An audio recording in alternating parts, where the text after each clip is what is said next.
Malalaman ni Tanggol dahil kay Mando ang ginawa ni Rigor at Roberto dito kay Tinding at Roda. Hindi papayag itong si Mando na may masamang mangyari kay Roda at Tinding sa mga kamay ni Rigor kahit gumawa kaagad ito ng paraan para mapigilan ang masamang plano ni Rigor. Ngunit sa kasamang pala dahil walang kapangyarihan itong si Mando para utusan itong si Rigor, bigo itong si Mando na iligtas ang dalawang matanda. Ngunit nagbanta naman itong si Mando kay Rigor sa pakikiusap nito na malalaman o mano ni Tanggol ang ginawa nito kay Tinding.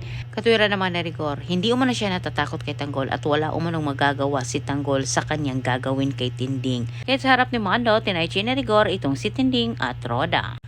Hindi nakatiis itong si Mando. Kailangan na niyang ipaalam kay Tanggol. Kaya't matapos sa ginawa ni Rigor kay Tinding, agad naman niyang itinawag ito kay Tanggol. Nangyari kay Tinding ang siyang nagiging dahilan kay Tanggol para lumakas ang loob nito na lumabas at labanan na ang mga gerero. Ayaw na ni Tanggol na marami pang mapahamak nang dahil umano sa paghahabol ng kanyang mga kaaway sa kanya. Sinasabi sa isip ni Tanggol na hindi na umano niya hihintayin pa na mapahamak pa ang kanyang ina bago siya matauhan. Subalit bago pa man lumabas itong si Tanggol ay humingi na siya ng gabay sa Poong Nazareno. At habang naghahanda sila Tanggol sa kanilang paglabas, umaarkada naman ang kasamaan ni Rigor na pinunterya naman ito ang pamilya ni Pongkay. Para hindi mapaniwalaan itong si Tanggol sa mga tao, inutos naman ni Roberto dito kay Rigor na gamitin umano itong si Pongkay na siraan si Tanggol. At dahil maprinsipyo itong si Pongkay, hindi niya sinunod ang utos ni Rigor na galing ito kay Roberto. At para mapilit naman ni Rigor na mapasunod itong si Pongkay, ginamit na ni Rigor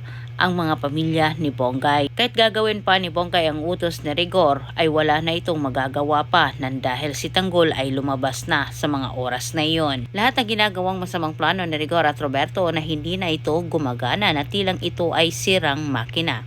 Antabayanan niyo ang susunod kong update. Salamat sa pagtanaw. Ayaw kalimutong subscribe kung ikaw ay bago pa lang din sa akong channel.